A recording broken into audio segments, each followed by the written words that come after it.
Rain or shine, tara, gala tayo. At may ibang mga kasama pa tayo. Tadaan! Sila po yung classmates ko nung nag-aaral pa ako. For today's video ay samahan nyo kami dito sa Marina Bay na magbilang ng mga Christmas tree. Pasko nga naman kasi, kaya ganito ang trip ko. Pero bago ang lahat, it's me, Ann, ang isdak na masipag gumala at masipag din magtrabaho at nandito ngayon sa Singapore. At sa oras na ito ay nandito kami ngayon sa Marina Bay Sands Shops. Mga bungis-ngis talaga tong mga kasama ko. At ito na nga, magbibideo na ako para may maipakita naman ako sa inyo.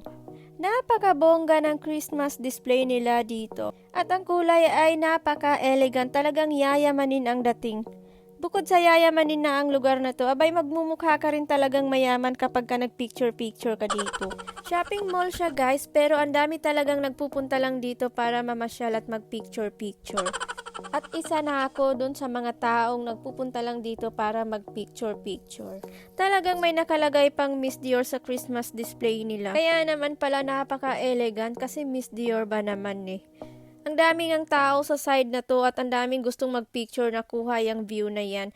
Pero hindi man lang kami maka-aura kasi nga naging mahiyain kami sa oras na to. Kaya videohan ko na lang ang bawat sulok ng lugar na to kasi ito rin naman ang pinunta ko dito.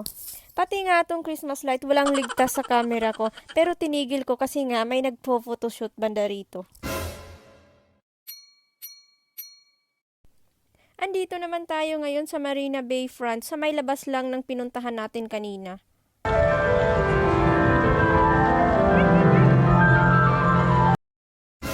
Ito ang kanilang Spectral Light and Water Show Dancing Fountain. Merong oras ang show na to, 8 o'clock at 9 o'clock ng gabi. Kapag wala pang show, pwede ka namang maglakad-lakad dito sa Bayfront kasama ng iyong mga kaibigan or loved one or kahit sino. Ito ay libre lang din para sa publiko, kaya kung nandito ka sa Singapore, walang dahilan para magtigil ka sa bahay mo. At sinasabi ko sa'yo, gumala ka habang buhay ka pa, hindi yung kapag kaluluwa ka na sa kakapag-gala-gala. Sabi nga nila, sa dami ng libreng pasyalan dito sa Singapore, tamad ka na lang talaga kung hindi ka pagagala. Buti na lang talaga, naging masipag ako. Pero guys, hindi naman puro gala lang ang ginagawa ko rito, no? Nagtatrabaho din ako para naman may panggala ako.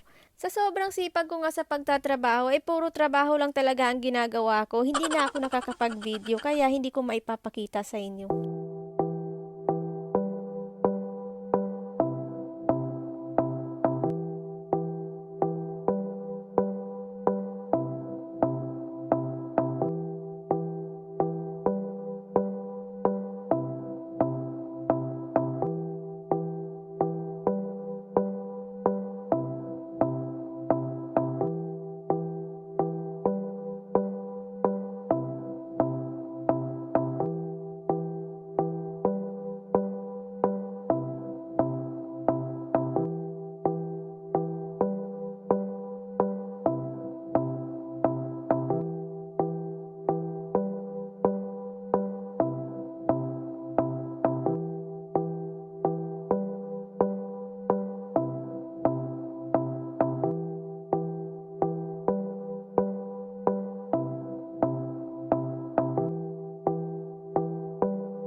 Nakakaaliw siya guys, sobra. Parang ako lang nakakaaliw. Charot!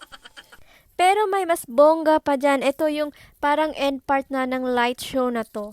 Ay, eto na nga pala yung end part ng show na to. Kita nyo naman yung lightning niya. Napakaganda talaga at napaka-unique ng pagkadisenyo. At paparinig ko sa inyo saglit ang music nito.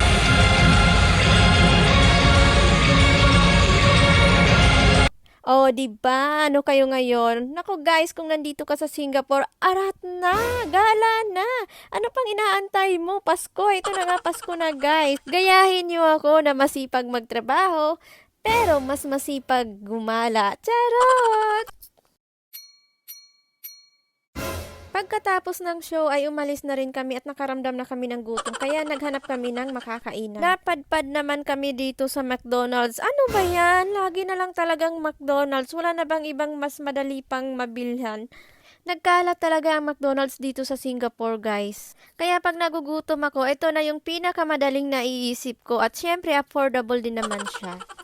Tadan! Eto na yung food natin. And tara na, uwi na tayo at doon na natin kainin to. It's me, Ann, ang bisdak na masipag gumala, masipag din magtrabaho. Thank you for watching, guys!